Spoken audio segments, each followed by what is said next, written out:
You're listening to Instantly 20, an original podcast where we discuss navigating life in your early 20s. I'm Ash. And I'm Keely. And on today's episode, you're listening to Dealing with the Roommates. So we've clickbaited you a little bit here. We've titled this episode, Help, My Roommate is a Nightmare. But I've had a nightmare roommate. Is it me? Keely. No.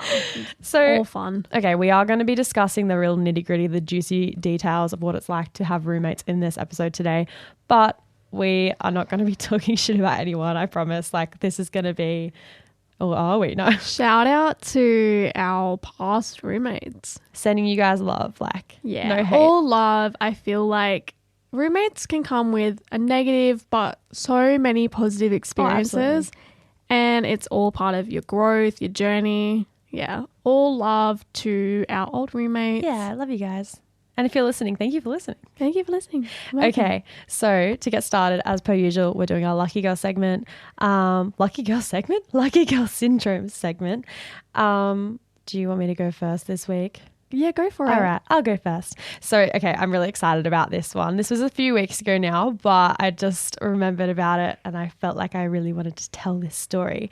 Okay, so my friend and I have been wanting to go see Niall Horan for a really long time. Basically, ever since we went to Harry Styles back in Feb, we were like, oh, when Niall comes, like, we've got to go. We signed up for all the pre-sale links. We did all our research. We were so ready to go. And the day comes around and I could not find the right code. And it was really weird because I got onto Ticketek. It put me in the waiting room. I got through to the point where I could see the seating chart and the prices, but then it wouldn't let me put a ticket in my basket without a code. And I was like, oh no, I've missed out. I don't know where this pre-sale link is. I'm going through my emails, could not find anything. I even started going on TikTok and Googling to see if anyone had leaked the code. So I couldn't find it. I texted my friend. I was like, oh, I think we're going to miss out, because I was sitting there watching all of the tickets selling out. And then I gave up and I was like, let's just see what happens tomorrow when the public tickets go on sale, because we'll be able to get through. Hopefully, there'll be a couple seats left.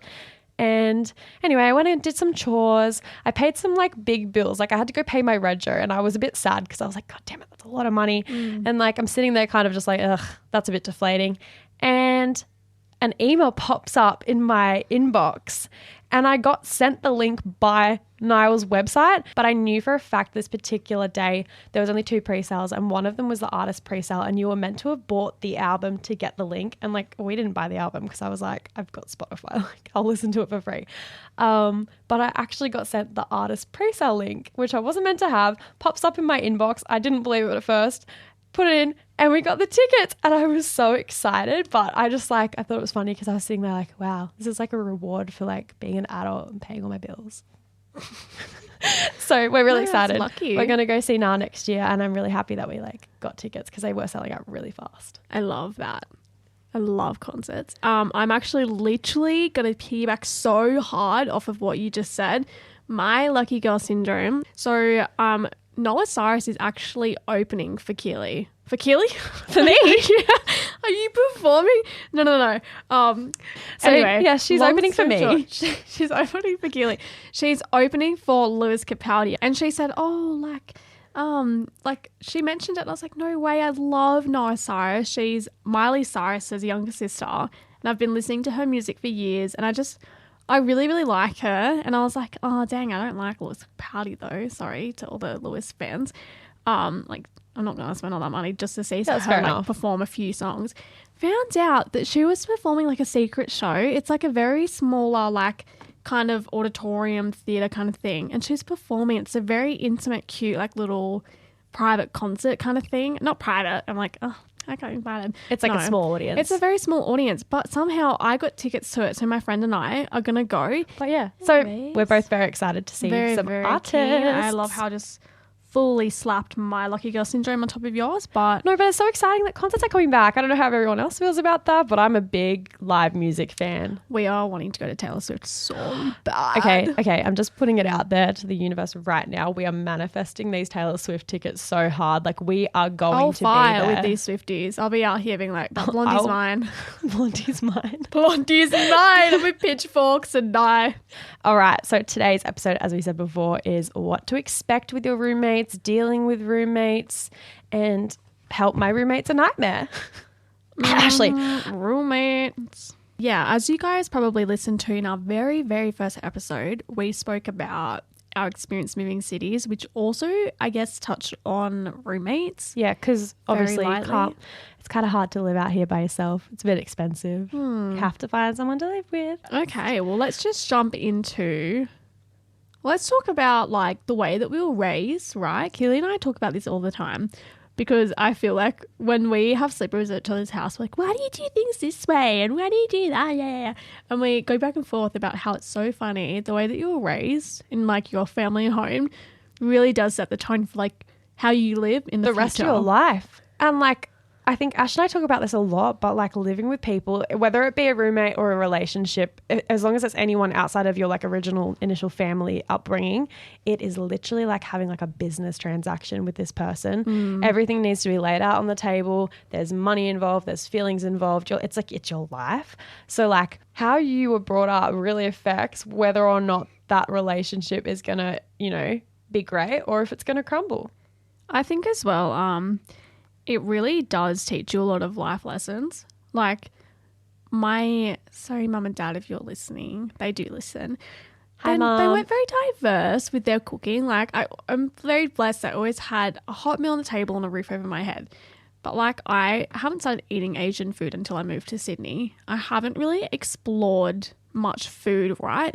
But when I did move out with roommates, I was like learning about all these new kind of meals. I think, yeah, coming with that cooking, but just learning new skills as well. Like mum and dad aren't just there to kind of run in and help you do this. Like you have to change that light bulb yourself. It's honestly so weird going from living at home and like mum and dad do everything. Like my mum calls herself the good fairy. Like the good fairy just does things during the day while you're at school and you come home to a beautiful clean house. Like if you left the house, the kitchen, the mess, like bowls in the sink, you're going to get home. There's going to be flies and ants and like, and that's you have on to deal with it. Yeah.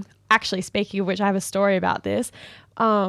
I think it was the start of last year. My roommate and I woke up one morning to, I'm not even kidding, thousands of ants in the cupboard because I think some honey had spilt at the back. So we've woken up and he sent me a text because he like left early for some reason. He was like, babe, there's ants, like you need to do something about it because he didn't have time. And I was like, excuse me, like why am I having to deal with these damn ants? And I thought he was like, oh, you know, a couple ants. And I walk into the kitchen and it was like a swarm of ants. The entire nest is in the cupboard. And like, Where's the good fairy when you need her? where was my mom? Like, God, like you are left Mom, to deal. can you clean up the ants? And mum lives 7 hours away, so she could not drive down there to help me with these damn ants. But oh my God, it was bad. I should find a photo of this because it was like, it was shocking. Anyways, yeah, stuff like that you kind of have to do By yourself. I think a big chunk of this episode really is going to be some like big sister advice on how to navigate really having roommates and things that we might have done differently in our experience. Like just literally take it from us and like we have learned for you so that you can take that advice and run with it. Good experience. Hopefully have a good experience.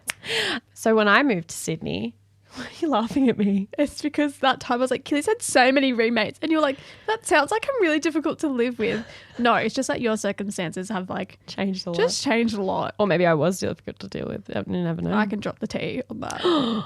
We're going to get there later in this episode. We'll see how nice I'm feeling. So as you guys know, personally, I moved here a few years ago. My first couple roommates were all just like dancers from my dance course. So to put into perspective, we were with each other 24/7 because we lived together and then we went to course together all day. I feel like it's kind of like if you don't like them, you're screwed. Not that I didn't like my roommates. I loved them. They're beautiful did people. you, Keely? Or did I? No, they're beautiful people and they're so much fun. Like there were so many great memories I had during those times living with those girls. But like the reality is if you hated your roommate, you are with them forever. Like there's no escape. Okay, my first point for a little bit of advice is that the biggest cause of fights and drama in any relationship, but especially when you're living with roommates, is uncommunicated expectations. yeah, so I guess that comes with like chores, responsibilities, bills. Yeah. I think being very clear and concise on what's expected like before you move in. Definitely have a conversation about, okay, can we almost get like a little fridge chart happening of like who takes the bins out on this day and like Exactly. who might be in charge of if you cook more than anyone else, and like if you all want to throw in for groceries, or if it's kind of like a separate thing that you cook like each night. Because like the way that you run the household with your roommates will work very differently to the way your friends do it. And I feel like there's certain people I know that like them and their roommate are the best of friends. They have the same schedule, they have the same eating habits, so they cook together, they do everything together, they split all bills evenly, and it works perfectly. But that might not work for someone that one of the roommates is a night shift worker and the other one comes in and out occasionally. But I think the one thing I would do going back now is, if I had my time again, I would almost sit down and create like a roommate contract and communicate these expectations as much as possible, like all the things you can possibly think of from the start, because it's very easy. And I've done this with every single roommate. You get so excited about moving in with your friend and having a new house. Fine, we'll be so good. And then you kind of run into these little like walls where you're like, oh, this is like actually getting a bit difficult. I think jumping onto like what you just said, I would do like a fridge chart where it's calendar. Like your chore on these days to do that. Yeah, like when your mum and your siblings, when you're little, your mum's like, pocket money for these chores. Not that anyone's giving you pocket money, but you know when they put like a little chore chart like, pay me to do this. Yeah, literally. That's so funny. But like, even if you just had a little system where you like tick off when you do things, so you can clearly see that people are pulling their weight in the household and not one person's getting left with everything. But I've actually got another point with this. This falls into kind of mine and Ash's relationship when we were living together. But I did have it with my other friends as well. So like, obviously when you're around with someone so much, like you don't think to make plans to see them. You don't make plans really. You just kind of see them and hang out with them whenever. But personally, I'm a very social person and I love to like hang out and have plans with people. So like when Ash and I were living together, like I think that our friendship suffered there for a while because we obviously wanted to hang out, but we didn't communicate set plans because we kind of just lived together. You kind of just like assumed, yeah. And also, so Keely and I, we lived together for a month and a half when I first moved to Sydney. I think it was nearly 2.5 by the time you left. Oh wow! I overstayed my welcome. It was meant to be 2 weeks. And I think sometimes I'd like make plans with my boyfriend and Keely would be like, oh, like I kind of assumed you would be around, or little moments like that I think can be hard.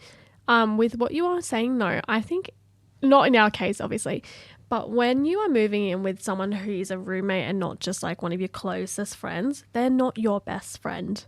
Like as much as you may want that relationship. Yeah, but like you can also understand that person, yeah, it's like fun and all to like go out and like say like let's see a movie, or like let's have like watch a show that we both like on TV and like have dinner together, or we can go out and get like a drink or something. I think as well, like not expecting too much on their behalf to like push for a friendship. Yeah, that's the thing. You never know really what they want out of it. And like you may be under the impression that it's going to be sunshine and rainbows and you're going to make your new best friend for life from this roommate, which is honestly the trap that I fell into every single time I had a roommate without failure. Like every time I was like, oh my God, they're going to be like my new best friend. And I just like, I love friends, but like, yeah, they obviously didn't feel the same way sometimes. And like that was always a hard pill to swallow for me because I just love being besties with people. I think you need to just still be independent and enjoy your time with them, but then also have things planned with your own friends outside of the house so that you don't get stuck into the cycle of like, oh, I'm with this one person all the time. Like this is, like I had this expectation. Or when they have their friends over, knowing not to like crash the party. Yes, I always found that so awkward, but I feel like I was usually the person that would have friends over quite often, and I like always felt bad because I was like, oh, do you want to come hang with us? Yeah. But then it sometimes wasn't reciprocated on the other way around. So I was or like if you, let's say like a bunch of girls going out, it's not like, do you want to come with us? It's like, have fun. I think it should be asked like beforehand so that it's not like a pity invite. Yeah, for sure. You're making plans like, hey, like on Saturday, like me and the girls are going out for dinner, then we're going to go dancing. Do you want to come? Like we'd love for you to come. And then that's kind of a true, humble, wholesome invitation, not just like when everyone's already standing there looking at you going, oh, you want to come? It's kind of like, oh, pity invite. On the flip side of this though, I think if you are the friend that is quite social and has people over quite often, you need to be so conscious and also like not ask, but just like double check. Yeah, for sure. Because there was times where like, you know, I may have had something important on the next day that I may not have even communicated with my roommate, and they're up drinking and doing like partying and stuff, and then you're just sitting there like, you know what I mean? Sorry to butt in, but I think if you're like having a friend over to like come like chill in your room, like watch a movie, and you're not really going to be like spreading out at their house, Making It's like a, noise. hey, just so let you know, like I've got a boy coming over, or like I've got like my friend coming over to watch a movie, like just so I let you guys know, instead of Asking for permission. hey guys, is it all right if I have a couple of friends over? We're just gonna sit in the living room, like watch a movie if you want to join. I was There's a gonna very say, difference there's a between like fine line. asking and then just like letting people know this person's coming over. Because I think that it's really important to communicate like what is going on, especially if it potentially could affect your roommate's like, you know, routine or schedule, whatever they are doing. But you know, it's also your space and you should never feel like you have to ask permission. So that, yeah, like Asha, there's like a fine line. But always, if you are the friend that's saying, hey, I'm going to have some friends over for some drinks in a couple of days, like I hope that's okay. When you have those friends over, please be considerate. Like I have been the person that was inconsiderate, and like my roommate at the time didn't like tell me like how they felt about it, but I could clearly tell that they were pissed, and I think felt we've really all bad. had moments like that. Like I've been very inconsiderate before, like just wanting to hang out like with my partner when he would come visit and being like, I'll tidy up the dishes later, and then the girls would like sometimes have to like pick up after Yeah. me. But yeah, on top of that, It's I just would easy to be say inconsiderate, I think. with the time schedule and stuff, like I have been woken up at 1 o'clock in the morning before, and it's like, am I gonna be the girl upstairs? It's like, no parties, but like understanding when it's crossing the line, I think is so like be self-aware and just put yourself in that person's shoes. You But know- we've all, I think anyone that's had a roommate has been that person to be disrespectful and then has also witnessed it from another side. and been disrespected. Yeah, I agree. 100%. You know, one time a girl that I lived with, she had all these random boys over this one time, and she didn't tell me that they were coming over, and I got home and she was just like, actually she may have mentioned like I had some friends over, but I thought like, oh, the girls are over. I got to my house and there was like a few boys sitting in the living room just like staring at me on the couch when I walked in. I was just like, oh, like hello, like I didn't know who they were, and they were like significantly younger than me as So well. what are y'all They were all doing? drinking, and then like I think it was kind of getting towards like 10 o'clock. It was a Friday night, so like, you know, an appropriate night to be having people over. But she knew that I had my first ever gig the next morning, and I was getting up quite early to like prepare for it and Yeah. head there. She knew that I had an important day the next day, and I'm up at 10 o'clock wanting to have a shower because I was tanning, like wanted to go have a rinse. There is a boy in my bathroom who I didn't know on the ground throwing up, like basically passed out. Like, That's what so do you bad. do? You can't, like, obviously it's someone's health and safety. Like, I couldn't just kick him out and be like, get out of my bathroom. Get out right now. Like, but I didn't know this person. I didn't know what to do. So I'm just like sitting in my room, like with the door shut, just sitting there like marinating and tan, being like, what the hell do I do? can you please move your body so I can Yeah, go can I just in like the go, like bathroom? have a shower? But it was so awkward and uncomfortable, and just I think please just don't be that person that puts your roommate in that position. Obviously, that wasn't my roommate's fault that boy just showed up and did that, because I think it was that's someone's so random, boyfriend. though. That's so strange. I think someone was like, oh, hey, I'm at my friend's house, like boyfriend come over, because I needed a bathroom to obviously vomit, but so like she they didn't chose your bathroom. they chose my really? bathroom, obviously. But like it wasn't really her fault. So I didn't blame her, but I was kind of just like, oh, if you can just be more considerate of your friends next time, please, that would be great. Yeah, I think like, as yeah. well, like you kind of are responsible for the people that you bring into the Oh, house. yeah, absolutely. Yes. So like if they're on the floor vomiting, if they're acting kick 'em out, like you need to be the person that says like, all right, guys, get your shit together. Like we're not doing this. Like I've got a roommate. Like, you know, Yeah. making sure that You just got to be respectful. That's like the Yeah. bottom line of that.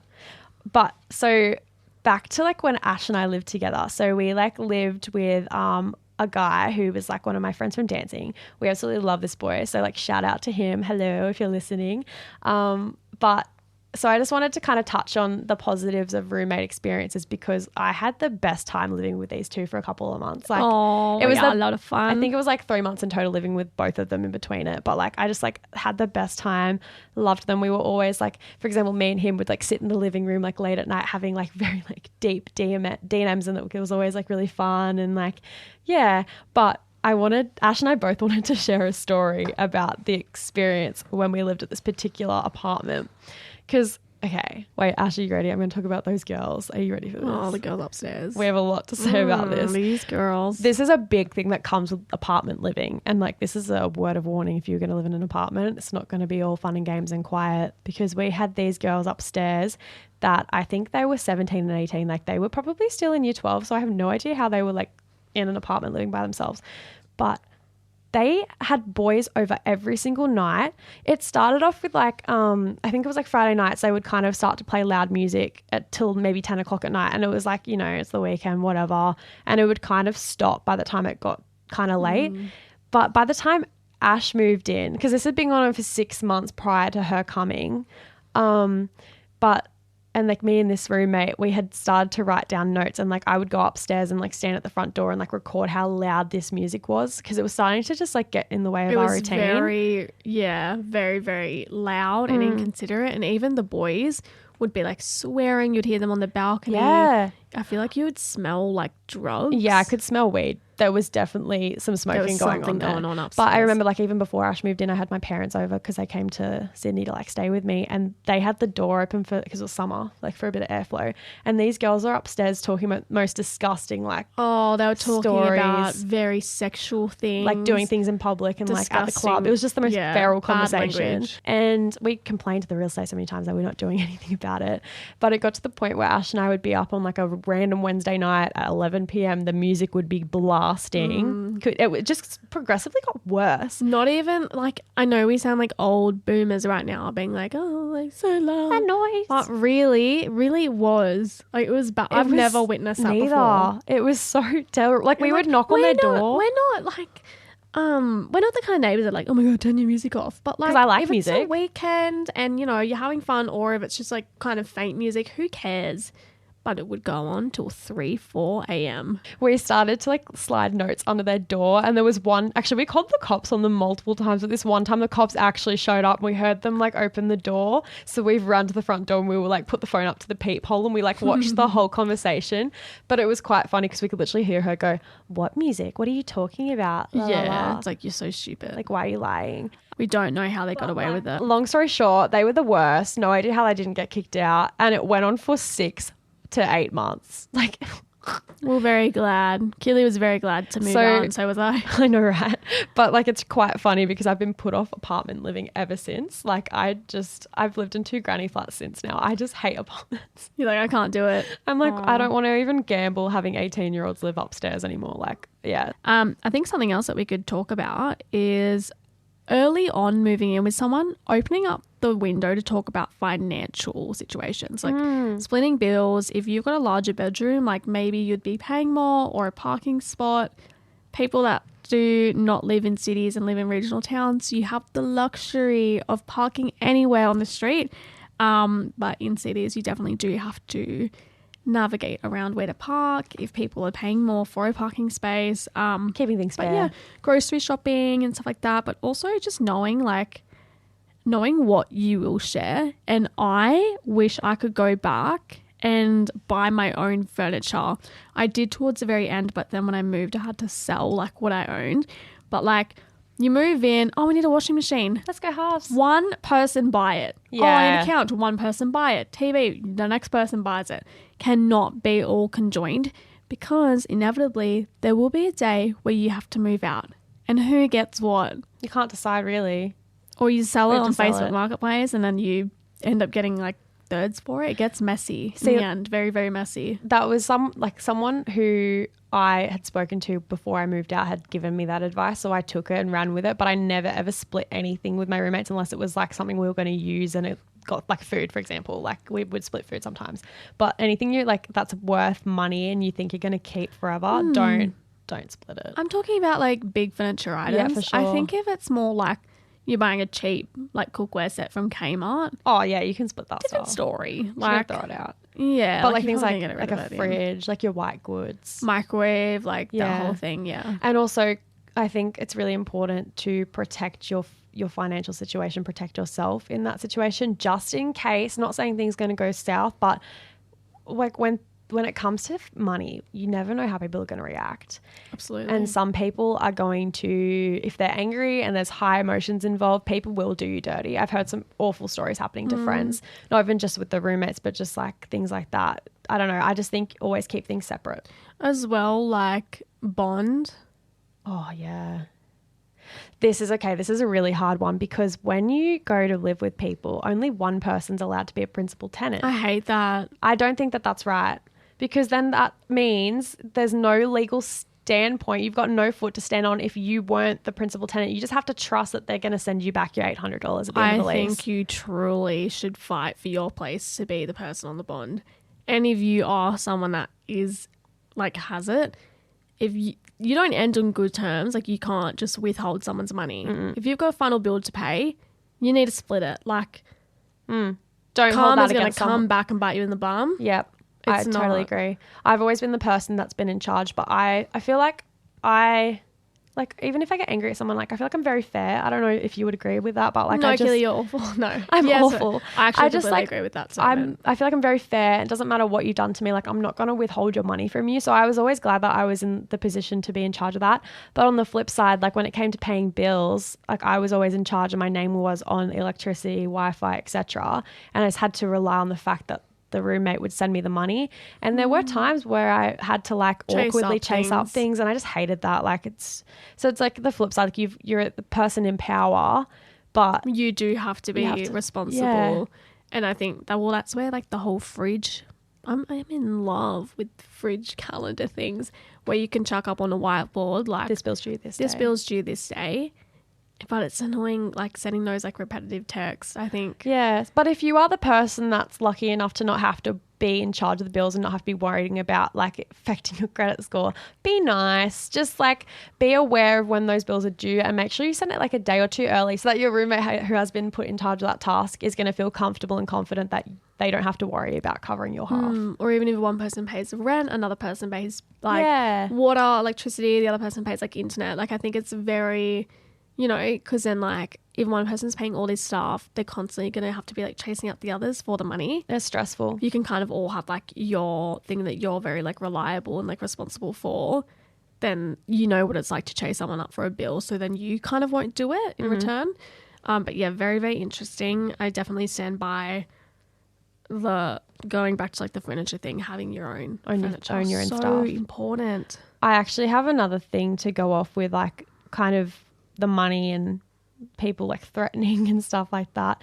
Like what I was going to say is like I know Ash said this before, but just be an adult when it comes to money, especially. Never threaten people with it. And like it is hard because you're going to find yourself getting really petty.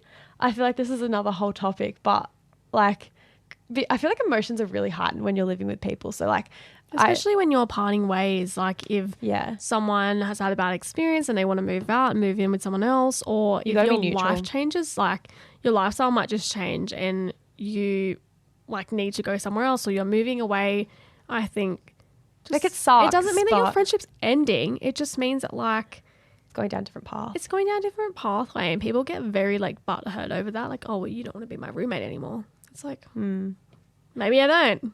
Maybe I honestly don't. Yeah, that's true. And so what? Doesn't mean that I'm not going to like say hello to you when I see you in passing, or like we can still make plans, but it's going to change your friendship. And it's funny because like you do form like a friendship with your roommates. People get so funny when you move out. Yeah, I agree. Or when they move out, like I mean, I was always the one that was having people move out for different reasons. Like because someone like, for example, you know, when your boyfriend, like you want to move in with your boyfriend, like that's totally fair enough. Like moving towns. Yeah, like I had another friend, like it just like didn't suit their financial situation anymore and they needed to, you know, choose something that was better for them. And that was so hard for me because like it had happened so many times before. And like on that last time it ever happened, I was like, oh, because it is hard as the person on the receiving end because it's just like now my life has to change. Yeah, it is hard, but you've just got to be neutral. Like let yourself have those emotions of like, this sucks for a moment, but also really be respectful and like understanding of the person's situation, why they have to choose this. I have one more thing to say, like the whole like finding things like petty. So like, for example, my roommate and I at the time, like we found ourselves getting petty over like the smallest things. This one time he had bought the toilet paper like beforehand and like I couldn't go shopping when we ran out. So I was like, could you go get the toilet paper? I'll send you half. He comes home and he like gives me a receipt and he's like, actually, no, I bought the toilet paper last time. So you have to pay me back for this. And I was like, okay, sure. How much was it? And he'd bought like the most expensive toilet paper on like the shelf, which makes sense because it's more value for your money. But this was a point in time where I was very like watching my bills because I had no money to spare. Oh, see, I'm funny with that because like I hate crappy toilet paper. That's like, fair. the thin stuff that just like breaks. Well, this was at a point in time where I couldn't afford the Yeah, expensive absolutely. toilet paper. We all have that. I was so pissed, and I like it's just so funny Take to the toilet paper like, back. like return the toilet paper. No, but it was really funny in hindsight because it's such a petty, stupid thing to get mad about, and like I laugh about it now because like we're fine, but it's so stupid that we would like get a bit annoyed at each other about those really small things like $15 toilet paper. Like in hindsight, that does not matter. I also will say it was funny because I think Keely and I had a disagreement one night. This is just going to be like a fun story to kind of like close and summarize everything. But we have very different like ways of like living and our lifestyles and stuff, just like different bits and pieces. So there was one night when Keely and I we had probably just like freshly moved in. I needed to use the garbage bin for cooking or whatever. She used to like not have a garbage can. She would put her trash like in like the, what's it called? Like the little plastic bags. So like I'd get like the bin liner bin and I would liner. hang it on like a little hook under the sink, like as in like the handle for the cupboard. That's just my family have always done that. I hate that. So gross. But it's so funny because from my perspective, I know other people that do this too. Like I hate having a bin because the bin's like if the bin bag like rips and then it's gross on the actual bin. I know you can clean it, but like bins can get so disgusting, and because it's all like contained in a can, if you don't take it out very often and forget I about just it, think like trying to they just scrape get your smelly. dishes is just so gross. And you're just having your trash like sitting out like in the kitchen. Like put it in like a nice garbage can. She's tried to convert me to a garbage bin and like, look, I do did. have it We now. went But shopping and we got her one. sometimes for convenience, I still just like hang a little back It's when just she's so, not like, watching. I only think that's like acceptable if you've got like one of those like old like small Woolies bags or something, like the like plastic ones, and you can just kind of like, you've got like a bunch of things that you need to throw out, so you just throw it all in there and then take it straight away to the bin. Keely and her roommates before have left these garbage bins sitting there in the kitchen. Yes. What? She's shaking her head. Yeah, just like left them, like no one's taken them out to the bin for ages. Oh, that also Just for comes like days, that- because like it might be one person's responsibility, but no one would do I was it, gonna and say you'd be that. like, "I'm letting that person do it. It's not my That's what I was about to responsibility." come back to. And That I was yeah. like, "Get a trash can, you people." No, it was back to the whole uncommunicated expectations thing. Like if one person feels like they're always taking the bins out, sometimes you're like, I'll just leave it and see if they do it. And then like they're probably thinking the same thing, and then it just never gets taken out. So Yeah, make sure you communicate who takes the trash out, because I think that's so important. that was like a common game that you guys all played. yeah, you're not wrong. Every single housemate that you've had Just has like, done who's gonna that. take the trash out? Yeah. That's where I come back. Everything is better with a fridge calendar. My gosh, someone should Get sponsor those us. fridge calendars. Sponsor us for a fridge calendar. Ash is just begging for sponsors. Yeah, right? She's like, somebody pay me, please. Well, I think it's just a great idea. Like, No, it is. who does what? But yeah, so like roommates is such like I think it's an integral experience that, builds character, helps you learn what it's like to live with people. I think honestly it's great, and it's a great way to like save some money and have a fun time. It But just gets you to yeah. learn a But bunch there of are new highs and things, lows of it. skills. Yeah, gotta- there's a flip side to everything. But you've just got to work through it and be an adult and like communicate. But all love to anyone that might be listening, our former roommates. Sending all our You were love all their a way. nightmare. No, just kidding. Ash was my roommate. Bro, come on. She was so You and your judgmental. bin bags. Yeah, that's what I mean. You were so mean. Okay, well, I'm sorry. I'm very passionate about these bins. We talk about this like once a week, I swear. But yeah, no. Well, love to you guys. If you are with us still, if you're following along, hope you enjoyed this episode. I just realized I'm wearing my underwear inside out. Are you actually? Yeah, That's so annoying. I can feel the tag. How'd you manage that? I don't know. That's so weird. Okay, anyway, fun fact for you guys. I'm wearing my underwear. Bit of TMI for your Monday morning. Alrighties. That was our episode today. But if you want more on this topic, I feel like I've still got a lot to say. We just don't want to cram you guys with too much information. So if you want more on a roommate episode, if you want more advice, or if you want to DM us about anything, go for it. So yeah. Beautiful. Thank you for listening as always. And please rate and review our podcast on the streaming platform of your choice. Depends on where you're listening from, but it really does help boost our engagement and helps build a more of a community. And yeah, we hope that you guys are having a beautiful weekend. Well, it's Monday, but we hope you had a good weekend. And don't forget to also listen out not listen out. And don't forget to also at the start of every episode, we go to the Lucky Girl Syndrome. Yes. Yeah. So we'd love to hear yours. We might start something fun maybe in our Facebook community where we regularly post about whose is what, and you can share in there. Yeah, share some stories, especially if they're some fun ones that are just really lucky and by chance. I love hearing those stories. Why not? Yeah. And I think that's everything. Yeah. Thank you so much for listening. If you have any podcast requests, let us know. Hit us up on Instagram at Instantly20podcast. But we look forward to seeing you guys in another 2 weeks. We love you. See you soon. Bye. Bye.